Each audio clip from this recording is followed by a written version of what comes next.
నమస్తే, నేను కప్పర్ ప్రసాదరావు. మీరు చూస్తున్న అమ్మా న్యూస్. ఏది నిజం కార్యక్రమానికి స్వాగతం. పత్రిక వాటి వెనుక దాగున్నటువంటి అసలు సత్యాలు ఏంటి, వీటిని వెలికితీసే కార్యక్రమం ఏది నిజం కార్యక్రమం. ఏది నిజంలో ముందుగా మనం పత్రికల్లో వచ్చినటువంటి వార్తా కథనాలను చూద్దాం. చూసినట్టయితే తేల్చినా తేల్చనట్లే కీలక బిల్లులు కథ మళ్ళీ బతికే. గవర్నర్ కి రాష్ట్ర ప్రభుత్వం పంపించినటువంటి అనేక గవర్నర్ పెండింగ్ పెట్టింది. దీనిపైన రాష్ట్ర సుప్రీంకోర్టు ఈ విషయంలో మళ్ళీ ప్రభుత్వానికి విన్నవించింది. కేంద్ర ప్రభుత్వం విషయంలో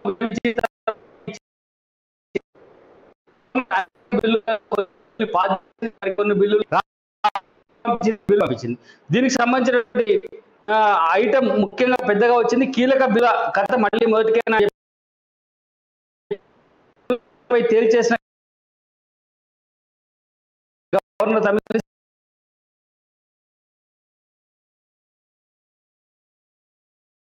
మూడు బిల్లులు సుప్రీంకోర్టులో సున్నా విచారణకు ముందే వాటిపై నిర్ణయం తీసుకున్నారు. 10లో 3టికి ఆమోదం తెలిపారు. రాష్ట్ర ప్రభుత్వానికి అత్యంత కీలక 2 బిల్లులను రాష్ట్రపతి ఆమోదానికి పంపారు. మరో 2 కీలక బిల్లులను తిరస్కరించారు. ఇక మూడు బిల్లులను మాత్రం ఇంకా పెండింగ్ లోనే పెట్టారు.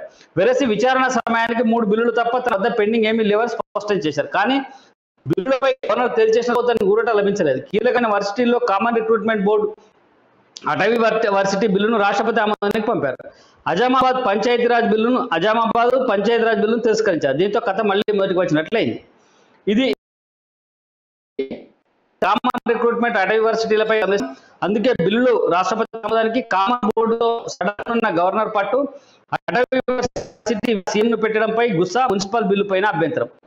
ఇవి అంటే ఈ బిల్లులకు సంబంధించి ఇలా గవర్నరు చేసినటువంటి అంశాలు గవర్నరు కొన్నింటినే ఆమోదించింది, మిగతా కొన్నింటిని రాష్ట్రపతికి పంపించి కొన్నింటిని తిరస్కరించింది. దీనిపై మళ్ళీ సుప్రీంకోర్టులో విచారణ ఉందా, విచారణలో ఏం తెలుస్తుంది అనేది చూడాలి. దీనికి హరీష్ రావు గారి ఒక కామెంట్ కూడా ఇలా మొదటి పేజీలో ఆంధ్రజ్యోతిలో వచ్చింది. అదేంటంటే ప్రగతికి గవర్నర్ మోకాలడ్డు, కోర్టులకు వెళ్తేనే బిల్లులు పాస్ చేస్తారా, 7 నెలలుగా సిబిఆర్ బిల్లు ఆపారి, విద్యార్థుల భవిష్యత్తుతో రాజకీయమా, తమిళసై తీరుపై మంత్రి హరీష్ రావు ధ్వజం. అట్లనే పరిధి దాటిన గవర్నర్, బిల్లు ఆమోదానికి నిర్దిష్ట గడువు ఉండాలి, రాష్ట్రపతికి తమిళనాడు అసెంబ్లీ విజ్ఞప్తి. తమిళనాట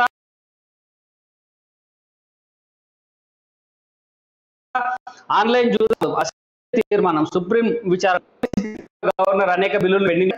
దీనికి సంబంధించిన విషయం కూడా అక్కడ జరుగుతున్న సంబంధించిన వార్త కూడా వచ్చిన తర్వాత ఇంకో ఇంపార్టెంట్ వార్త ఏంటంటే పొంగులేటి జూపల్లి ఇది బీఆర్ఎస్ పార్టీ నుంచి మాజీ మంత్రి మాజీ ఎంపీ పొంగులేటి శ్రీనివాసరెడ్డిని సస్పెండ్ చేస్తూ పార్టీ నిర్ణయం తీసుకుంది. బీఆర్ఎస్ నుంచి సస్పెండ్ చేసిన అధినాయకత్వం పార్టీపై విమర్శలు చేసినందుకేనని వెల్లడి.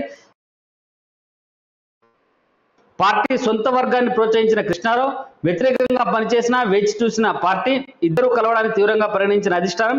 జూపల్లి ఇంట్లో వైఎస్ఆర్ ఫోటో నిరంజన్ రెడ్డి. కేసీఆర్ నమ్మి మోసపోయాను, భవిష్యత్ కార్యాచరణపై త్వరలో ప్రకటిస్తా పొంగులేటి శ్రీనివాసరెడ్డి. ఇవి ఇవాళ శ్రీనివాసరెడ్డి గారు. ఇంకొక ఇంపార్టెంట్ అంటే ఆ పార్టీ అంటే జాతీయ హోదా లభించింది. మిగతా సిపిఐ పార్టీకి జాతీయ హోదా తొలగించబడ్డది. అట్లనే ఎన్సిపి పార్టీకి కూడా జాతీయ హోదా తొలగించబడ్డది. దీనికి సంబంధించి ఎన్సిపి, టిఎంసి, అట్లనే టిఆర్ఎస్ పార్టీకి అంటే బీఆర్ఎస్ పార్టీకి కూడా ఇక్కడ ఇతర ఆంధ్రప్రదేశ్ లో కూడా బీఆర్ఎస్ హోదా లేదు. ఇది ఈ ఎన్నికల కమిషన్ తీసుకున్నటువంటి ఒక నిర్ణయం కూడా చాలా ఇంపార్టెంట్ గా ఇలా మనం చూడొచ్చు. ఈ రంగంలోకి ఈడీ, ఇందులో కూడా కొంత డబ్బుల ఇన్వాల్వ్మెంట్ ఉన్నది అనేటువంటి విషయం బయటకు వచ్చిన తర్వాత ఈడీ రంగంలోకి వచ్చింది. ఈడీ ఎప్పుడు కూడా డబ్బుల ఇన్వాల్వ్మెంట్ ఉన్నప్పుడు ఖచ్చితంగా ఈడీ రంగంలో వస్తుంది. ప్రవీణ్ కోర్టులో పిటిషన్, శంకరలక్ష్మి రిసులు రేపు విచారణకు పిలుపు. ఈడీ రంగంలోకి వచ్చింది. దీంట్లో ఇది ఏమి తిరుగుతుంది, ఎటువైపు పోతుంది అనేది కూడా మనం ఆలోచన చేయాలి. ఎందుకంటే రాష్ట్రం పెద్ద ఎత్తున విపక్షాలు అధికారపైన ఒకరు కేసులు పెట్టుకొని ఇబ్బందులు పెట్టుకునేటువంటి పరిస్థితి కనపడతా ఉంది. మరి 10th పేపర్ లీకేజీ కేసులో చూస్తే బండి సంజయ్ మీద జైలుకు పంపారు. ఇప్పుడు టీఎస్పీఎస్సీ విషయంలో ఈడీ రంగంలోకి దిగింది. ఈడీ ఏం చేస్తారనే దానిపైన ఎక్కువగా ప్రజలు కూడా ఎదురు చూస్తూ ఉన్నారు. భారత భూభాగాన్ని అంగుళం కూడా లాక్కోలేరు, చైనాకు కేంద్ర హోంమంత్రి అమిత్ షా స్పష్టీకరణ. డ్రాగన్ అభ్యంతరాల నడుమ అరుణాచల్లో పర్యటన. అంటే తాళం చెవులు తాళాలు బద్దలు కొట్టేందుకు అధికారులు ధర్మపురి గదుల్లో ధర్మపురి అసెంబ్లీ ఎన్నికల ఈవీఎంలు కౌంటింగ్ అవకతవకలపై హైకోర్టు పిటిషన్తో 4 ఏళ్ల క్రితం ఇక్కడ భద్రపరిచిన అధికారులు. కొప్పులకుట్టే కాంగ్రెస్ అభ్యర్థి లక్ష్మణ్ కుమార్. వరంగల్ సిపిపై పరువు నష్టంతో వేస్తానన్న బండి సంజయ్ ఆయన అక్రమాస్తుల చిట్టా తీస్తున్న దర్యాప్తునకు సహకరించట్లే అని చెప్పి కీలక ఆధారమైన ఫోన్ ఇవ్వట్లేదు, ఆయన బెయిల్ రద్దుకు పిటిషన్ వేస్తాం హైకోర్టులో. దేశంలో రిచెస్ట్ సీఎం కేసీఆర్, అందుకే ఇతర రాష్ట్రాలకు ఎన్నికల ఖర్చును భరిస్తా అంటున్నారని చెప్పి ఇలా చేసినటువంటి ఒక ప్రకటన కూడా ఇలా మన ప్రధానంగా కనబడ్డది. ఆదాని షెల్ కంపెనీలో బినామీ సొమ్ములో కిరణ్, అనిల్, ఆంటోనీలకు వాటా ఉన్నాయని చెప్పి మన రాహుల్ గాంధీ గారి ట్వీట్ కూడా ఒకటి సంచలనం కలిగిస్తా ఉన్నది. దీనిపైన అనేక రకాల అభ్యంతరాలు వస్తున్నాయి. కిరణ్, అనిల్, ఆంటోనీ అంటే వీళ్ళందరి మధ్యన కాంగ్రెస్ నుంచి వాళ్ళు వీళ్ళందరికీ ఆదాని దాంట్లో వాటాలు ఉన్నాయని చెప్పి సంచలనాత్మకమైన వాటి మీద హైదరాబాద్ భూమిపై రెడ్డి చేసినటువంటి ఒక ప్రకటన, ఆ డబ్బుతో జాతీయ రాజకీయాలకు ఎరవేసిండు. కేసీఆర్ మోడల్ రాజకీయం దేశానికి డేంజర్, రాజకీయాల నుంచి ఆర్థిక నేరగాళ్లను ఏరివేయాలి, దర్యాప్తు సంస్థలన్నిటికీ ఫిర్యాదు చేస్తాం, నేతల అవినీతిపై విచారణకు గవర్నర్ను కోరతా, విలేకరుల సమావేశంలో టీపీసీసీ చీఫ్ కోదండ రేవంత్ రెడ్డి చేసినటువంటి ఒక ప్రకటన కూడా ఇలా మనకు స్పష్టంగా ఆంధ్రజ్యోతి దినపత్రికలో కనబడుతుంది. సరే, దీని తర్వాత మనం ఈనాడు దినపత్రికలో 3 బిల్లులకు ఆమోదం. గవర్నర్ గారు ఏ బిల్లులకు ఆమోదం చేశారు, ఏ బిల్లును తిరస్కరించారు కూడా. గవర్నర్ 2022ను, జయశంకర్ తెలంగాణ రాష్ట్ర వ్యవసాయ విద్యాలయం సవరణ బిల్లు 2023ను, అట్నే తెలంగాణ మున్సిపాలిటీల సవరణ బిల్లు 2023ను గవర్నర్ ఆమోదించారు. రాష్ట్రపతి పంపిన వాటిలో university of 2022, Telangana universities common recruitment board bill 2022, ఇవి రెండు రాష్ట్రపతి ఆమోదం కోసం పంపినటువంటి పరిస్థితి ఉంది. అంటే గవర్నర్ వద్ద క్రమబద్ధీకరణ క్రియాశీలక పరిశీలనలో ఉన్నది. తెలంగాణ రాష్ట్ర ప్రైవేట్ విద్యాలయాలు ఎస్టాబ్లిష్మెంట్ అసోసియేషన్ సవరణ బిల్లు 2022, తెలంగాణ పురపాలక చట్టాల సవరణ బిల్లు 2022, తెలంగాణ పబ్లిక్ ఎంప్లాయ్మెంట్ పదవి విరమణ వయస్సు నియంత్రణ 2022, ఇవి పెండింగ్ లో ఉన్నాయి గవర్నర్ దగ్గర. అట్నే నుంచి పంచాయతీరాజ్ బిల్లుకు సవరణ బిల్లుకు వివరణ కోరింది. న్యాయశాఖ నుంచి గవర్నర్ కార్యాలయానికి రానిది Azamabad industrial area terminal and regulation of business సవరణ బిల్లు, దీనికి గవర్నర్కు పూర్తిగా రాలేదు కాబట్టి బిల్స్ గవర్నర్ బిల్. తర్వాత గురుకుల గురువులకు ఓటీఆర్ అని చెప్పి ఒక ఐటమ్ ఒకటి. తర్వాత తెలంగాణ ప్రగతిని అడ్డుకునేలా హరీష్ రావు గారి ప్రకటన కూడా ఒకటి. జాతీయ పార్టీ హోదా రద్దు, నిన్న ఎలక్షన్ కమిషన్ తీసుకున్నటువంటి నిర్ణయం. అట్లనే ఇంకొక ఇంపార్టెంట్ ఏంటంటే 10 సమాధాన పత్రాలు ప్రైవేటు యంత్రంలో తూకం అని చెప్పి, ఇది మామూలుగా పోస్ట్ ఆఫీసులో తూకం వేయాలి కానీ పోస్ట్ ఆఫీసులో తూకం లేనందువల్ల గాలర్లో దీన్ని తీసుకొచ్చి ప్రైవేట్ దుకాణంలో తూకం వేస్తున్నటువంటి ఒక ఫోటోను కూడా ఇలా మనము ఈనాడు పత్రికలో చూడొచ్చు. దానికి కారణం ఏంటంటే అక్కడ తూకం లేదు కాబట్టి ఇక్కడ వేసినామని చెప్పి అధికారులు చెప్తారు. పరీక్ష పత్రాలు కానీ ఆన్సర్ షీట్లు కానీ ఎట్లా ప్రైవేట్ వ్యక్తుల దగ్గరికి ఎలా చేరుతున్నాయడానికి ఇది ఒక ఉదాహరణగా చెప్పొచ్చు. రేపటి నుంచి ధాన్యం కొనుగోలు కేంద్రాలు, రాష్ట్రంలో ధాన్యం రాష్ట్రమే కొనుగోలు చేస్తామని చెప్పి ఇప్పటి ప్రకటించింది. రాష్ట్రపోతే దానికి సంబంధించి ఏర్పాటు చేస్తున్నటువంటి ఒక వార్త కూడా ఇంపార్టెంట్ గా మనం ఎలా దినపత్రికల్లో చూడొచ్చు. అట్నే ఒకసారి వెలుగు దినపత్రికను చూద్దాం. వెలుగు దినపత్రికను చూసినట్టయితే వెలుగులో పొంగులేటి తర్వాత అట్లే జూపల్లి కృష్ణ సస్పెన్షన్ పైన వాళ్ళు మాట్లాడినటువంటిది ఏంటంటే అందరినీ ఏకం చేస్తామని చెప్పి వీళ్ళిద్దరు కలిసినటువంటి మాట. కేసీఆర్ పాలనలో నష్టపోయిన వాళ్ళని ఒకే వేదికపై తెస్తాం, జూపల్లి పొంగులేటి ప్రకటన, ఇద్దరిని పార్టీని సస్పెండ్ చేసిన బీఆర్ఎస్. ఇది కూడా ఒక వార్త మనం ఎలా చూస్తా ఉన్నాం. ఎందుకు సస్పెండ్ చేశారో చెప్పే ధైర్యం ఉందా జూపల్లి కృష్ణారావు ప్రశ్నిస్తా ఉన్నాడు. దీంట్లో మంత్రి నిరంజన్ రెడ్డి జూపల్లి పొంగులేటిది బ్లాక్మెయిల్ రాజకీయం అని చెప్పి మంత్రి నిరంజన్ రెడ్డి మాట్లాడినటువంటి మాట కూడా ఒకటి చూసినాం. అట్లనే హైకోర్టు సూచన మేరకు ధర్మపురి స్ట్రాంగ్ రూమ్ లో కీ గాయబ్, దీన్ని ధర్మపురి స్ట్రాంగ్ రూమ్ ఆదేశాలు కుప్పడం వల్ల తెరవలేదు చెప్పి చెప్పినటువంటి పరిస్థితి ఒకటి కనబడతా ఉన్నది. అట్లనే 10th మ్యాథ్స్ పేపర్ లో మార్కులు కలపట్లేదు అని చెప్పి ఒక వార్త. భూముల దందాతో 1,00,000 సీఎం కేసీఆర్ పైన ఒక ప్రకటన కూడా రేవంత్ రెడ్డి ఇచ్చినటువంటి ప్రకటన. కేసీఆర్ అన్ని మనీ అబద్ధాలే, బండి సంజయ్ ప్రకటన 15న వరంగల్లో నిరుద్యోగ మార్చ్ నిర్వహిస్తామని చెప్పి బీజేపీ ప్రకటించినటువంటి వార్త కూడా ఒకటి పెద్దగా ఇందులో వచ్చింది. టీఎంసీ ఎన్సీపీ సిపిఐ జాతీయ పార్టీ హోదా రద్దు, వద్దన్న నీళ్లే దిక్కు, గండిపేట హిమాయత్ సాగర్ నుంచి సిటీకి తాగునీళ్ళు అని చెప్పి ఇంకొక ఇంపార్టెంట్ వార్త కూడా ఇందులో వచ్చింది. వీటిని మనం చర్చిద్దాం. దీనికి ముందు మనం ఒకసారి నమస్తే తెలంగాణ దినపత్రికను చూద్దాం. నమస్తే తెలంగాణ దినపత్రికను మనం చూసినట్టయితే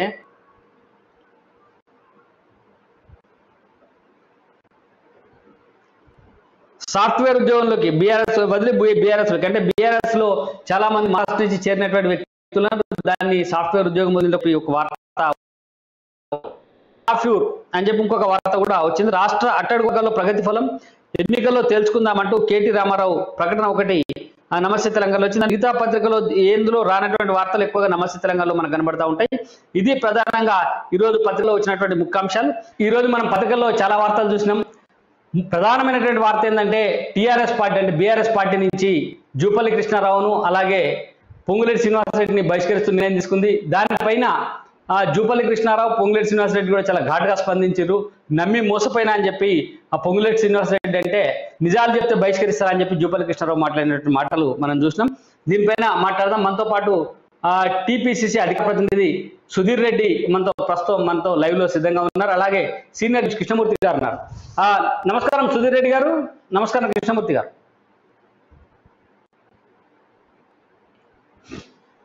సుధీర్ రెడ్డి గారు చెప్పండి, ప్రధానంగా ఇప్పుడు కనబడుతున్న దాంట్లో బీఆర్ఎస్ పార్టీ నుంచి జూపల్లి కృష్ణారావు అలాగే శ్రీనివాస్ రెడ్డి గారిని బహిష్కరించారు. వీళ్ళ పైన ఎటువైపు కొనసాగేటువంటి అవకాశాలు ఉంటాయి? ఈ బహిష్కరణ ప్రభావం బీఆర్ఎస్ పైన మనం ఉంటుందంటారా? ముందుగా ఇప్పుడు మనం ఒకసారి గమనించాల్సిన అవసరం ఏంటంటే ఏదైనా ఏ ప్రభుత్వాలైనా నిరంకుశంగా పోతా ఉంటే కూడా తిరుగుబాటు మొదలుతుంది. తిరుగుబాటు మొదలైనప్పుడు సహజంగానే ఈ బహిష్కరణలు జరుగుతూ ఉంటాయి. కానీ ఇప్పుడు ఈ ఇద్దరు నాయకులు కూడా కొంత ప్రజాబాహుల్యంలో ఉన్నటువంటి నాయకులే. ఇద్దరు ఎటువైపు పోతారనే దానికన్నా కేసీఆర్ యొక్క నడవడిక నిరంకుశత్వంతో చేస్తున్నటువంటి ఈ ప్రయాణాన్ని ఒక రకంగా వాళ్ళు గట్టిగానే తిరుగుబాటు బావుటా ఎగిరవేసిరని మనం చెప్పుకోవచ్చు. అంటే వీళ్ళు ఇప్పుడు ఏదో సస్పెండ్ చేశామని చెప్పుకోవచ్చు, కానీ అంతకు ముందే వాళ్ళు చాలా తీవ్రమైనటువంటి వ్యతిరేకత కేసీఆర్ మీద బీఆర్ఎస్ పార్టీ మీద చూపిస్తా ఉన్నారు. ప్రజలకు వెళ్ళి వారు కూడా ఆత్మీయ సమ్మేళనాలను పెడతా ఉన్నారు, ప్రజల్లో తిరుగుతా ఉన్నారు. కేసీఆర్ ని ఎలాగైనా సరే గద్దదించాలని వాళ్ళు బీఆర్ఎస్ లో ఉండే వాళ్ళు తిరుగుబాటు బావుటా ఎగిరేశారు. నిజానికి ప్రసాద్ గారు మనం ఒకసారి గమనిస్తే ఈరోజు కేసీఆర్ పక్కకున్నటువంటి వ్యక్తులు కొందరు మినాయించి మిగతా వాళ్ళందరూ ఎవరున్నారండి? ఆ రోజు లాఠీలు దెబ్బలు తిని లాఠీలకు బలైపోయి లేకపోతే జైల్లో పడి రోజు ఉద్యమాలు చేసినటువంటి వ్యక్తులందరూ కూడా బయట ఎక్కడో ఉన్నారు. ఆ బ్యారికేడ్ల బయట ఉన్నారు. 30 డజన్లో లేకపోతే పార్టీ మారి వారి యొక్క అవకాశాలు వచ్చినటువంటి వ్యక్తులందరూ కూడా ప్రగతి భవన్ లో కూర్చొని ఉన్నారు. నిజంగా ఈ ఉద్యమకారులు కానీ ఆ రోజు ఉద్యమం చేసినటువంటి నాయకులు కానీ ఈ రోజు తిరుగుబాటు బావుట ఎగరవేయాల్సినటువంటి అవసరం ఉంది. గతంలోనే చెప్పాం, నిరంకుశత్వం ఇక్కడైనా దేశంలోనైనా ఎక్కడైనా నిరంకుశత్వం ప్రభుత్వాలు ఉంటే ఖచ్చితంగా ఏదో ఒక రోజు తిరుగుబాట ఎగరవేస్తారు, తిరుగుబాటు వస్తుంది. అది ప్రపంచవ్యాప్తంగా మన చరిత్రలో చదివాం. ఈ రోజు ఇప్పుడే మొదలైంది. కేసీఆర్ దగ్గర నాయకులందరూ కూడా కనీసం తెలంగాణ పట్ల చెప్తా ఉన్నారు. మరి వీళ్ళు ప్రత్యేక రాజకీయ పార్టీ ఏమైనా పెట్టే అవకాశాలు ఉంటాయా, లేకపోతే ఇతర పార్టీలు చేరేటువంటి అవకాశాలు ఏమైనా ఉంటాయా? మీరేమనుకుంటున్నారు? అంటే సరే వాళ్ళందరూ ఏం చేసినా జూపల్లి కృష్ణారావు గారు కొంత కాంగ్రెస్ పార్టీకి అనుకూలంగానే ఉంటారని అనిపిస్తా ఉంది నాకు. ఎందుకంటే వారు కాంగ్రెస్ నుంచి వెళ్ళారు. శ్రీనివాసరెడ్డి గారేమో వారు 10 సంవత్సరాల క్రితం రాజకీయాలకు వచ్చారు. వారు రావడమే వైఎస్ఆర్ సిపి నుంచి. వారు ఎప్పుడు కూడా బీఆర్ఎస్ పార్టీలో కానీ టీఆర్ఎస్ పార్టీలో కానీ నామినేషన్ వేసినటువంటి వ్యక్తి కాదు. జూపల్లి కృష్ణారావు గారు మా కాంగ్రెస్ పార్టీ నాయకుడు. ఆ రోజు తెలంగాణ ఉద్యమంలో తెలంగాణ కావాలని కొట్లాడడం కోసం అక్కడికి వెళ్ళినటువంటి వ్యక్తి. ఇప్పుడే ఎర్లీ టు సే ఇప్పుడే మనం ఏ విధంగా ఉందని ప్రిడిక్షన్ చేయలేం, కానీ కొంత కాంగ్రెస్ పార్టీకి అనుకూలంగా ఉండేటువంటి నిర్ణయం తీసుకుంటారేమో అని మాకు అనిపిస్తా ఉంది. సరే ఏదేమైనా ఈ రోజు కాంగ్రెస్ వైపు వారు సొంత పార్టీ పెడతారా కాకుండా నిజంగా వారి యొక్క తిరుగుబాటుకు మనం అందరం హ్యాట్సప్ చెప్పాల్సిందే. ఎందుకంటే ఒక నిరంకుశత్వమైన అంటే నిజానికి మనం గత ఎంతో మంది ముఖ్యమంత్రులను చూసాం, చాలా మంది నాయకులను చూసాం. ఇంత నిక్కర్షగా నిరంకుశంగా ప్రవర్తించినటువంటి ముఖ్యమంత్రి మనం ఏనాడు చూడలేదు. ఒక్క మాట నిజం, ఒక్క మాట చెప్పిన మాట తప్ప మిగతా మాటలన్నీ మాట్లాడుతూ ఉంటారు. అందుకే నేను ఏమంటున్నానంటే, సీనియర్ జర్నలిస్ట్ కృష్ణమూర్తి గారు ఉన్నారు మనతో. కృష్ణమూర్తి గారు, ఈ బీఆర్ఎస్ పార్టీ నుంచి ఇద్దరు ముఖ్య నాయకుల్ని, అంటే ఖమ్మం మాజీ ఎంపీ పొంగులేటి శ్రీనివాసరెడ్డి గారు, అట్లానే కృష్ణారావు గారు మాజీ మంత్రి వారు, కాంగ్రెస్ పార్టీ సీనియర్ నాయకుడు, బీఆర్ఎస్ లో వీళ్ళిద్దరిని సస్పెండ్ చేసినారు. ఈ సస్పెన్షన్ ప్రభావం బీఆర్ఎస్ పార్టీ పైన ఏ రకంగా ఉంటుంది అనుకుంటున్నారు? మిగతా అసంతృప్త పదవులందరూ వీళ్ళ వైపు చేరే అవకాశాలు ఏమైనా ఉన్నాయా? ఖచ్చితంగా ఈ ఇద్దరి సస్పెన్షన్ మనం ఆషామాషిగా తీసుకునే అవకాశాలు లేవు. ఎవరు తప్పిన కూడా ఇప్పుడు టిఆర్ఎస్ లో పరిస్థితి పొంగులేటి శ్రీనివాసరెడ్డి కానీ, లేదంటే మన జూపల్లి కృష్ణారావు, ఇద్దరితో పాటు ఇంకా చాలా మంది కలిసి వచ్చే అవకాశం ఉంది. వీళ్ళ మార్గంలోనే మరికొంతమంది బయటకు వచ్చే అవకాశం ఉంది. మనం ఈ ఆత్మీయ సమ్మేళనాల్లో ఇప్పుడు బీఆర్ఎస్ చేసినటువంటి నిర్వహిస్తున్నటువంటి ఆత్మీయ సమ్మేళనం మనం పరిశీలించవచ్చు. చాలా మంది క్షేత్రస్థాయిలో జరుగుతున్న తప్పులు, ఎమ్మెల్యేల తప్పులు, ప్రభుత్వాల తప్పులు ఎక్కడికెక్కడ నిర్వహిస్తున్నారు, ఎండగడుతున్నారు. అయితే వీళ్ళ మీద వీరంతా స్థానిక నాయకులు కాబట్టి, లోకల్ లీడర్స్ కాబట్టి ఏ పూర్లే అనేది ఊపుకున్నట్టుగా అనిపిస్తుంది. కానీ వీళ్ళు కూడా తమలో, అంటే ఇంతకాలం గడిచిన 10 సంవత్సరాలుగా టిఆర్ఎస్ కు పనిచేసి వాళ్ళు వేరే వాళ్ళను, అంటే బీఆర్ఎస్ కు వ్యతిరేకంగా గతంలో వెళ్ళినట్టు తెలంగాణ ఉద్యమానికి వ్యతిరేకంగా పనిచేసిన వారిని అక్కడ చేర్చుకోవడానికి వీళ్ళంతా జీర్ణించుకోవడం అనేది స్పష్టమవుతా ఉన్నది. ఇదే విషయాన్ని జూపల్లి కృష్ణారావు గారు నిన్న పొంగులేటి శ్రీనివాసరెడ్డి చెప్పారు. ఇదే మార్గంలోనే ఇంకా చాలా మంది వచ్చే అవకాశం. ఇప్పుడే కొంత గేట్లు కొంతవరకు తెలిసినాయేమో, అంటే బీఆర్ఎస్ నుంచి ఆ వరద ఇంకా ఉధృతమయ్యే అవకాశం అనేది మనం ఖచ్చితంగా చెప్పొచ్చు. కారణం ఏంటంటే ఎన్నికల వేళ అసలు నాయకత్వం, బీఆర్ఎస్ నాయకత్వం, అగ్రనాయకత్వము క్షేత్రస్థాయిలో ఉన్న కార్యకర్తల దూరంగా ఉంది. కొంతమంది కోటరి మధ్యలో మిగిలిపోయింది. ఇప్పటికైనా బీఆర్ఎస్ కొంచెం సరి చేసుకొని ఆ క్షేత్రస్థాయిలో ఉన్నటువంటి పరిస్థితులు ఏంటి, ఎవరికి ఏం జరిగింది, ఏ నాయకుడి ద్వారా ఎవరికి అన్యాయం జరిగింది, ఎవరికి న్యాయం జరిగింది అనే విషయాన్ని కొంత పరిశీలించి ఆత్మవిమర్శ చేసుకొని కొన్ని సర్దుబాటు చేపడితే తప్ప బీఆర్ఎస్ వలసలను ఎవరు ఆపరు కూడా. జరగబోయేది అదే. ఆ వలసలు అనేది మరింతగా పెరిగే అవకాశం ఉంది, బహిష్కృతం కూడా జరిగే అవకాశం ఉంది. మనకు 2018 తర్వాత మళ్ళీ ఇప్పుడే బహిష్కరణ, అంటే దాదాపుగా 5 సంవత్సరాల తర్వాత మళ్ళీ బహిష్కరణలు స్టార్ట్ అయినాయి బీఆర్ఎస్ నుంచి. అంటే మనం తెలుసుకోవచ్చు, రోజు పెరుగుతూ ఉన్నది. ఇద్దరు కీలక బయటకు పంపిస్తే మిగతా వాళ్ళకు కొంత చెక్ పెట్టవచ్చు అన్న ఉద్దేశంతో బీఆర్ఎస్ ఈ చర్య తీసుకునే సాహసోపేతమైన చర్య. శ్రీనివాసరెడ్డిని వీళ్ళని సస్పెండ్ చేయడము, పార్టీ నుంచి సస్పెండ్ చేయడం అనేది కాదు. అంటే దీని వెనకాల వ్యూహం ఉన్నది బీఆర్ఎస్ కూడా. అయితే అసంతృప్తులను కృష్ణమూర్తి గారు, ఇప్పుడు సమ్మేళనాలు జరుగుతున్నప్పుడు, అంటే వాస్తవంగా ఆత్మీయ సమ్మేళనాలు మొదలుపెట్టింది ముందుగా శ్రీనివాసరెడ్డి గారు, పొంగులేటి శ్రీనివాసరెడ్డి గారు. ఆ బీఆర్ఎస్ పార్టీ కంటే ముందే ఆయన తన అనుచరులతో ఆత్మీయ సమ్మేళనాలు మొదలుపెట్టిండ్రు. దాన్నే బీఆర్ఎస్ పార్టీ అడాప్ట్ చేసుకుందో, కాపీ చేసిందో ఏదో చెప్పలేము. మొత్తానికి అదే సిరిసిల్ల కొనసాగిస్తాం. ఇప్పుడు ప్రధానమైనటువంటి అంశం ఏంటంటే, బీఆర్ఎస్ పార్టీలో ఉన్న అసంతృప్తివాదులు ఎవరైతే ఉన్నారో, అంటే చాలా మంది ఉన్నారు. ఇప్పుడు మొన్న కాంగ్రెస్ పార్టీ నుంచి బీఆర్ఎస్ పార్టీలో చేరినటువంటి ఎమ్మెల్యేల పైన పోటీ చేసిన అభ్యర్థులు, చాలా మంది బీఆర్ఎస్ పార్టీ నుంచి చేసినటువంటి అభ్యర్థులందరూ కూడా బీఆర్ఎస్ పార్టీలో ఇప్పుడు వాళ్ళకు మెంబర్షిప్ కూడా లేదు, వాళ్ళను ఏ సమావేశాలకు పిలవట్లేదు, వాళ్ళు చాలా తీవ్రమైనటువంటి అసంతృప్తితో ఉన్నారు. అట్లాంటి వాళ్ళతో పాటు అనేక మంది పదవులు రానటువంటి వ్యక్తులు, లేదా కొందరు బహిరంగంగానే గజ్వేల్ నియోజకవర్గంలో ఒక కేసీఆర్ కు అనుంగు సహచరంగా ఉన్నటువంటి ఒక నాయకుడే గజ్వేల్ నియోజకవర్గంలో కూడా ఆత్మీయ సమ్మేళనంలో తిరుగుబావుట ఎగిరేసిండు. కేసీఆర్ కు కళ్ళు లేవు, చెవులు మాత్రమే ఉన్నాయని చెప్పి, చెప్పుడు మాటలు ఎక్కువ వింటాడని చెప్పి ఆయన బహిరంగంగా సమావేశంలో మాట్లాడినటువంటి మాట మనకు కనబడతా ఉంది. అయితే దీన్ని మనం ఏ రకంగా చూడవచ్చు? ఈ అసమ్మతివాదులందరూ ఈ వీళ్ళిద్దరి పంచన చేరేటువంటి అవకాశాలు ఉన్నాయంటారా? తప్పకుండా ఈ అవకాశాలు మరింత పెరిగే అవకాశం ఉంది. వలసలను కానీ అసమ్మతులు ఒక చోట చేయాలని.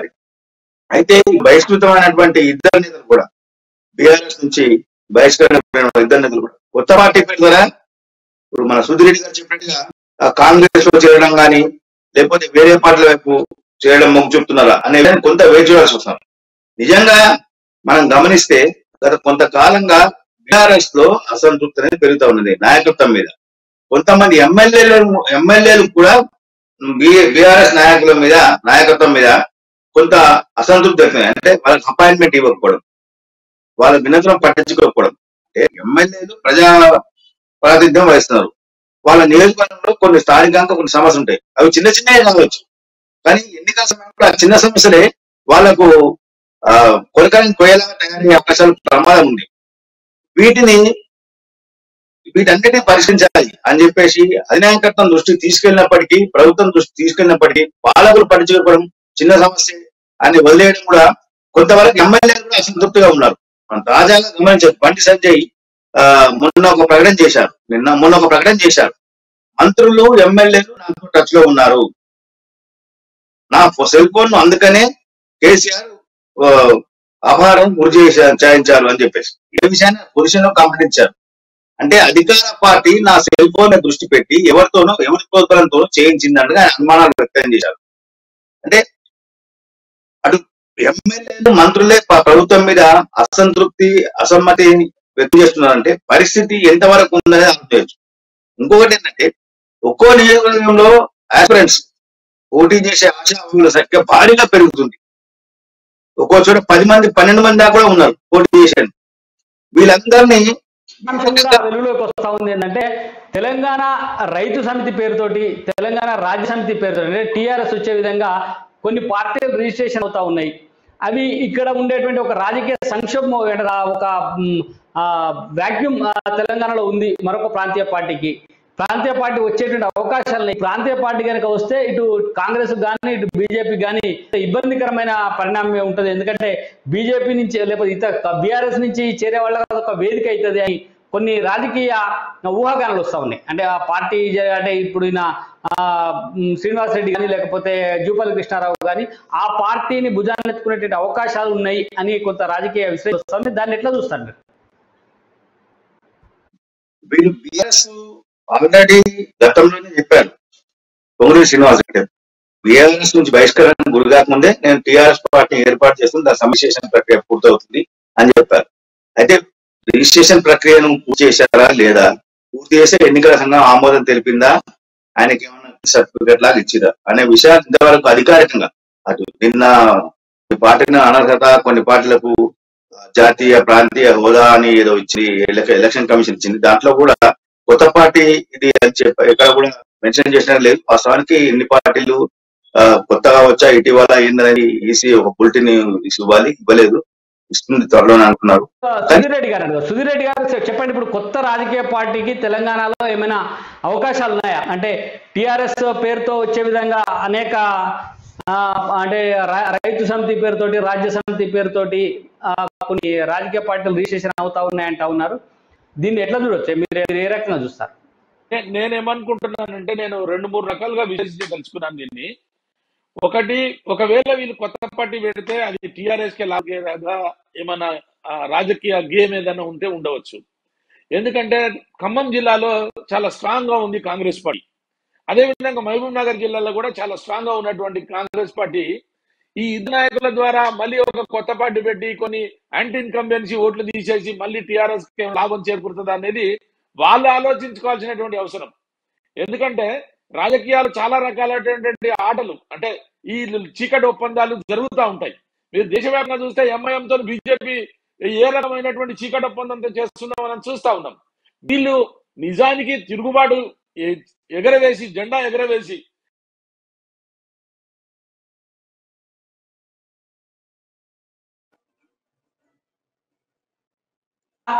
కనబడుతున్నది ఏంటంటే ఇక్కడ తెలంగాణలో రాజకీయ వ్యాఖ్య ఒక అనిశ్చితి అయితే స్పష్టంగా కనబడతా ఉన్నది. టీఆర్ఎస్ పేరుతోటే తెలంగాణ రైతు సమితి లేకపోతే తెలంగాణ రాజ్య సమితితో ఇంకా పార్టీ రాష్ట్రంలో మరొక పార్టీ ఆవిర్భావం అయితే అది బీఆర్ఎస్ కే మరింత మేలు చేకూర్చే అవకాశాలు ఉన్నాయనేది కూడా మనం ఆలోచన చేయాలని చెప్పి సుధీర్ రెడ్డి గారు అంటున్నారు. మరి మరొక అంశం మనం చూస్తున్నాం ఏంటంటే బండి సంజయ్ గారు అంటే ఈ మధ్యన చాలా ఘాటుగా సిపి పైన, అంటే వరంగల్ సిపి పైన వ్యాఖ్యానం చేశారు. ఆయన పైన పరువు నష్టం దావా ఇస్తారని కూడా చెప్పినారు. ఇంట్లో ఆయన నా సెల్ ఫోన్ ను పోలీసులే తీసుకున్నారు, అది నా కేసీఆర్ దగ్గరనే ఉంది, నాకు అందట్లేదు అని చెప్పి బండి సంజయ్ గారు చెప్తున్నారు. పోలీసులేమో అసలు సెల్ ఫోన్ సంజయ్ ఇవ్వట్లేదు, విచారణకు సహకరించట్లేదు, ఆ ఫోన్ దొరికితే తప్ప అనేక అంశాలు బయటకు వచ్చేటువంటి అవకాశాలు ఉన్నాయని చెప్పి పోలీసులు చెప్తాను. వీటిని ఎట్లా చూడాలి? బండి సంజయ్ గారు సిపి పైన చేసినటువంటి కామెంట్స్ రాజకీయ అంశాల్లో పోలీసులలో కానీ రాజకీయ పార్టీలో కానీ సంచలనం చెప్తా ఉన్నాయి. సిపి రంగనాథ్ గతంలో నల్గొండ జిల్లాలో పనిచేసినప్పుడు కానీ ఇతర ప్రాంతాల్లో పనిచేసినప్పుడు కానీ అనేక మంది పైన అక్రమ కేసులు పెట్టి వందల కోట్ల రూపాయలు సంపాదించినటువంటి ఆరోపణలు ఉన్నాయి. అట్లనే అనేక మంది ఆయన బాధితులు కూడా బండి సంజయ్ దగ్గరికి వెళ్తా ఉన్నారు, బండి సంజయ్ గారితో కలుస్తా ఉన్నారు, సిపి రంగనాథ్ చేసినటువంటి విషయాల్ని మాట్లాడుతున్నారని చెప్పి చెప్తా ఉన్నారు. దీన్ని కూడా ఎట్లా చూడాలి అనేటువంటి అంశాలపైన మాట్లాడదాం. మన కృష్ణమూర్తి గారు చెప్పండి, ఇప్పుడు సిపి రంగనాథ్ పైన బండి సంజయ్ గారు చేసినటువంటి కామెంట్స్ ఏ రకంగా చూడవచ్చు? అంటే ఇదంతా రాజకీయ కోణంలో జరుగుతున్నటువంటి కేసుగా ఇప్పటికే కొంత నిర్ధారణ అయింది. హైకోర్టు చేసిన మేరకు మనం దీంట్లో ఇక్కడ పరిగణలో తీసుకోవాల్సిన అవసరం ఉంది. బండి సంజయ్ని అరెస్ట్ చేసి జైల్లో పెట్టిన అనంతరం అంతకాలం ముందు బీజేపీ నాయకులు బండి సంజయ్ని ఎక్కడ పెట్టారు, ఎక్కడ తీసుకెళ్తున్నారు ఏందని తెలియజేయాలంటూ హేబియస్ కార్పస్ వేశారు హైకోర్టు. దీనిలో విచారణ సందర్భంగా హైకోర్టు చాలా కీలకమైన వ్యాఖ్యలు చేసింది. పబ్లిక్ డొమైన్ లో తర్వాత బండి సంజయ్ కి పేపర్ వాట్సాప్ లో చేరింది అన్నప్పుడు ఆయన ఏవంగా ఎట్లా పెడతారు ఇక్కడే అర్థమైపోయింది పోలీసుల విచారణ ఏ రకంగా సాగుతుంది, ఏ కోణంలో వెళ్తుంది అనే విషయం హైకోర్టు వ్యాఖ్యలతో స్పష్టమవుతా ఉంది. వెంటనే హైకోర్టు వ్యాఖ్యలు చేస్తున్నా బెయిల్ పిటిషన్ వేసుకోవచ్చు, వేసుకోండి కూడా స్పష్టం చేసింది. అంటే ఒక ప్రజాప్రతినిధికి ఫోన్ లో సమాచారం వస్తాయి. నిన్న కూడా ఈటల అదే కేసులో విచారించారు. అంటే ప్రజాప్రతినిధులకు ఫోన్ లో ఎవరు పంపించినా మూలం బాధితులు ప్రజాప్రతినిధులు బాధితులు పంపించిన 10th పరీక్షా పత్రం లీకేజ్ కేసులో సంజయ్ గారి ఫోనే అత్యంత కీలకము. ఆ ఫోన్ కు సంబంధించిన అంశం పైనే మొత్తంగా చర్చ అంతా జరుగుతూ ఉన్నది మొత్తం. ఎందుకంటే రంగనాథ్ కూడా స్పష్టంగా అదే చెప్పిండ్రు, సంజయ్ గారి ఫోన్ లో కీలక అంశాలు వెలుగు చూసేటువంటి అవకాశం లేదు. అసలు రంగనాథ్ గారు ఇచ్చినటువంటి ప్రకటనలో ముందుగా పేపర్ లీకేజ్ అన్నారు, దాని తర్వాత పేపర్ లీక్ అయింది అన్నారు. 11:30కు సంజయ్కి పేపర్ అందని చెప్పి రంగనాథ్ గారే చెప్పింది. అసలు 11:30కు పేపర్ అందితే ఈ లోపు వచ్చిన దాదాపుగా సగానికి పైన పరీక్ష అయిపోయి ఉంటుంది కదా, ఇంకో అర్ధగంట గంట ఉండి ఉంటుంది. దీన్ని ఎంత సీరియస్ ఎందుకు చేయాలనేది చాలా మంది అంటున్నటువంటి మాట. మరి సంజయ్ ఫోన్ లో అనేక అంశాలు ఉన్నాయని చెప్పి రంగనాథ్ గారు, సంజయ్ ఫోన్ లో ఏ రకమైనటువంటి అంశాలు ఉంటాయి? ఈ ఫోన్ నా దగ్గర లేదు అని సంజయ్ చెప్తా ఉన్నారు. స్టేషన్లో ఆయన పిటిషన్ కూడా ఇచ్చినారు, నా ఫోన్ పోయింది వెతికి పెట్టండి అని చెప్పి. దీన్ని ఏ రకంగా, అంటే ఈ ఫోనే కీలకమైన స్పష్టంగా మనకు అర్థమవుతా ఉంది కదా, దీన్ని ఏ రకంగా చూడొచ్చు? ఈ ఫోన్ విషయంలో సంజయ్ ఫోన్ పోలీసులు వెతికి పెట్టే అవకాశాలే, లేకపోతే సంజయ్ గారు ఆ ఫోన్ విషయంలో ఎందుకని ఇంత అడ్డుపడతా ఉన్నారు, నా దగ్గర లేదని ఆయన ఎందుకు చెప్తా ఉన్నారు? అంటే బండి సంజయ్ మా పార్టీ జాతీయ పార్టీకి రాష్ట్ర శాఖ అధ్యక్షుడు, రెండోది ఆయన పార్లమెంట్ సభ్యుడు, ఆయన కొన్ని పార్లమెంట్ స్టాండింగ్ కమిటీలలో కొన్నిట్లలో మెంబర్ కూడా ఉన్నారు. అంటే పార్టీలు అన్నప్పుడు జాతీయ నాయకత్వంతో వేరువేరు అంశాల మీద వేరువేరు సందర్భాల్లో వాళ్ళు మాట్లాడాల్సిన అవసరం ఉంటుంది. అలా మాట్లాడుంటారు. వేరువేరు డాటాను కూడా ఆయన ఫోన్ కు, అంటే పార్లమెంట్ స్టాండింగ్ కమిటీ మెంబర్ గా ఉన్నారు కాబట్టి పంపించడం కానీ, లేదా ఇతరత్ర వ్యవహారాల సందర్భంగా అక్కడ కొంత డాటా ఆయన ఫోన్ లో నిక్షిప్తంగా ఉండే అవకాశాలు ఉన్నాయి. అలాంటి డాటానంతా కూడా పోలీసులు తీసుకుంటారు అనే ఉద్దేశంతో బండి సంజయ్ చెప్తారు. నేను ఎన్నోసార్లు నడ్డా గారితో మాట్లాడాను, అమిత్ షాతో మాట్లాడాను, నా ఫోన్ ద్వారా నేను మాట్లాడడం తప్పేంటి అనుకుంటాను. అంటే ఇవన్నీ కూడా బయటకు వస్తాయి అనే ఉద్దేశంతో బీజేపీ చెప్తా ఉన్నది. అయితే ఈ ఫోను అరెస్టు సందర్భంగా పోలీసులే తన దగ్గర నుంచి ఎక్కడో తీసేసుకున్నారు, అది ఎక్కడ ఉందనేది వెతికి పెట్టాలని చెప్పేసి కంప్లైంట్ ఇచ్చారు. సంఘానికి కావాల్సింది ఒకవేళ అంటే క్వశ్చన్ పేపరు వాట్సాప్ లో బండి సంజయ్ చేరక ముందు, చేరిన తర్వాత అనే 2 అంశాలు మాత్రమే కావాలి. వారికి చేరక ముందు ఎన్నిసార్లు ఎవరితో మాట్లాడు, చేరిన తర్వాత ఎవరు మాట్లాడు, ఎన్నిసార్లు మాట్లాడు, అంతవరకే కావాలని. అలా 2 విషయాలు వాళ్ళు పోలీసులు అనుకుంటే పెద్ద కాదు. డాటా సేకరించడం, మంచి డాటాను వాళ్ళు తీసుకోగలరు. సర్వీస్ ప్రొవైడర్ మాట్లాడి వాళ్ళకి కావాల్సిన గారు స్పష్టంగా ఒక అంశం అయితే కనబడతా ఉంది. సిపి రంగనాథ్ గారు మొదటి రోజు ఇచ్చినటువంటి ప్రకటనకు రెండో రోజు ఇచ్చినటువంటి ప్రకటనకు మధ్యన చాలా తేడా, అంటే దాదాపుగా ఉల్టా మాట్లాడినాను. మొదటి రోజు ప్రకటన, రెండో రోజు ప్రకటన చూస్తే చాలా పెద్ద తేడా స్పష్టంగా కనబడతా ఉంది. అట్లనే మొదటి రోజు సంజయ్ గారి విజువల్స్ మనం చూస్తే ఆయన ఖచ్చితంగా ఫోన్ చేతిలో పట్టుకునే ఉన్నాడు, ఆయన చుట్టూ పోలీసు వాళ్ళు ఉన్నారు. పోలీసు వాళ్ళ దగ్గరికి సంజయ్ పోయిన తర్వాత ఆ ఫోన్ పోలీసు వాళ్ళు తీసుకునే అవకాశం ఉంటుంది. ఎందుకంటే పిల్లల ఆటల్లో పడిపోయిందా లేకపోతే పోలీసు వాళ్ళు తీసుకున్నారా అనేది, ఎందుకంటే సంజయ్ ఆ ఫోన్ ఎక్కడో పెట్టే అవకాశమే అక్కడ కనబడతలేదు. ఎందుకంటే మనము విజువల్స్ లో కూడా స్పష్టంగా ఫోన్ సంజయ్ వాడుతున్నాగా మనకు కనబడ్డది. మరి ఈ అంశాన్ని మొత్తంగా గమనిస్తే ఇటు పోలీసులు ప్రభుత్వం యొక్క ఒత్తిడి మేరకే ఈ రకంగా వ్యవహరిస్తా ఉన్నారా, సంజయ్ ఫోన్ ఇవ్వట్లేదు అనేటువంటి ఒక అంశాన్ని ప్రజల్లోకి తీసుకుపోవడానికి ఎక్కువ ప్రయత్నం చేస్తా ఉన్నారా అనేది ఆలోచించాలి. ఇందులో ఏది నిజం అనేది భవిష్యత్తులో తెలియటువంటి అవకాశాలు ఉంటాయి. అయితే ఇప్పుడు ఇంకొక ఇంపార్టెంట్ ఐటమ్ కూడా ఒక రాజకీయపరమైనటువంటి ఐటమ్ తెలంగాణలో చాలా చర్చనీయాంశం అయ్యేటువంటి ఐటమ్ ఒకటి ఏంటంటే బీఆర్ఎస్ పార్టీని ఆంధ్రప్రదేశ్ లో గుర్తించలేదు, బీఆర్ఎస్ పార్టీకి ఆంధ్రప్రదేశ్ లో రాష్ట్ర హోదా ఇవ్వలేదు, జాతీయ హోదా కూడా ఇప్పుడే ఇచ్చేటువంటి అవకాశాలు లేవు. అంటే బీఆర్ఎస్ కేవలం తెలంగాణకే పరిమితమని స్పష్టంగా ఎన్నికల కమిషన్ చెప్పినటువంటి వార్తలను మనం చూస్తా ఉన్నాం. అట్లనే సిపిఐ పార్టీ, అట్లనే ఎన్సిపి, టిఎంసి పార్టీలు జాతీయ హోదాను కోల్పోయినాయి. అంటే ఎట్లా చూడవచ్చు, ఇప్పుడు వైపేమో నిన్న సిపిఐ మొత్తం ఇద్దరు ఒకటైపోవాలి, భారతదేశంలో నరేంద్ర మోదీని దించేదాకా దించడమే లక్ష్యంగా పనిచేయాలని చెప్పి ఒకవైపు సిపిఎం పార్టీలు నిర్ణయిస్తూ ఉంటే, మరోవైపు ఏమో సిపిఐకి మొత్తంగా జాతీయ హోదానే కోల్పోయిన పరిస్థితి, కేవలం రాష్ట్ర ప్రాంతీయ హోదా మాత్రమే కూడా జాతీయ హోదా కోల్పోయినటువంటి పరిస్థితి మనకు కనబడతా ఉంది. దీన్ని ఏ రకంగా చూసి అంటారు అంటే ఈ అన్ని రాజకీయ పార్టీలు జాతీయ హోదాను కోల్పోవడం, ఆపదానికి జాతీయ హోదా రావడం, ఇవన్నీ ఏ రకంగా చూడొచ్చు, రాజకీయాలలో వీటి ప్రభావం ఏ రకంగా ఉంటుందండి? అంటే పార్టీలకు ఎన్నికల సంఘానికి కొన్ని నిబంధనలు ఉన్నాయి. ఏ పార్టీకి జాతీయ హోదా ఇవ్వాలి, ఎంత శాతం ఓట్లు వస్తే జాతీయ హోదా ఇవ్వాలి, ఎన్ని సీట్లు ఉండాలి, పార్లమెంట్ లో ఉన్న సీట్లలో వాళ్ళ శాతం ఎంత, తర్వాత స్థానికంగా ఉన్నటువంటి ఎమ్మెల్యేలు కానీ మిగతా ఎమ్మెల్సీలు వీటికి సంబంధించిన ఎంత ఉండాలి అనే విషయంలో కొంత వచ్చిన తర్వాత తాజాగా మనం టిఆర్ఎస్ బీఆర్ఎస్ విషయంలో ఆలోచన చేస్తే, టిఆర్ఎస్ పార్టీ బీఆర్ఎస్ పార్టీ మన దసరా రోజు అధికారికంగా వాళ్ళు బీఆర్ఎస్ గా ప్రకటించారు. అంటే దాదాపుగా ఒక 6 నెలలు కూడా కాలేదు అనుకుంటాను నేను, అధికార అక్టోబర్ 6 నెలల దాకా ఉంది. 6 నెలల్లోనే వీళ్ళకు జాతీయ హోదా ఇవ్వడం అనేది, అంటే వీళ్ళు ఆంధ్రప్రదేశ్ లో కానీ కర్ణాటకలో లేదంటే మహారాష్ట్రలో మిగతా ఎక్కడైనా జరిగినటువంటి ఎన్నికల్లో పోటీ చేసి ఆకర్షించి ఓట్ల రూపంలో వాళ్ళు కొంత శాతాన్ని పెంచుకుంటే తప్ప జాతీయ హోదా. ఇదే విషయాన్ని ఎన్నికల సంఘం స్పష్టం చేస్తూ ఇప్పటికిప్పుడు బీఆర్ఎస్ కు జాతీయ హోదా ఇవ్వడం అంటే పార్టీగా ప్రకటించుకోవచ్చు, వాళ్ళు ఎవరైనా ప్రకటించుకోవచ్చు, పార్టీ పెట్టగానే జాతీయ పార్టీ అని చెప్పచ్చు, తప్పేం లేదు అంటారు. కానీ అధికారికంగా ఎన్నికల సంఘం గుర్తించాలంటే కొంత పర్సెంటేజ్ కావాలి. ఆ పర్సెంటేజ్ ఓటింగ్ పర్సెంటేజ్ వస్తేనే మాత్రమే ఇస్తారు. అందులో బాగా అంటే ఇప్పటి వరకు బీఆర్ఎస్ ప్రకటించిన తర్వాత ఎన్నికలు జరిగినప్పటికీ ఎక్కడ కూడా పార్టీ పోటీ చేసినట్టుగా లేదు, ఓటు పెరిగింది తగ్గిందని లేదు. కాబట్టి ఆ విషయాన్ని పరిగణలోకి తీసుకుంటే ఈసీ బీఆర్ఎస్ జాతీయ హోదా లేదు, ఏపీలో కూడా లేదు, అది ప్రాంతీయ పార్టీగానే. అంటే తెలంగాణలో ఉన్నటువంటి బీఆర్ఎస్ పార్టీ ఏపీలో మరో శాఖను పెట్టుకున్నారు అంతే అని ఆ జాతీయ పార్టీగా దాన్ని గుర్తింపు అని చెప్పారు.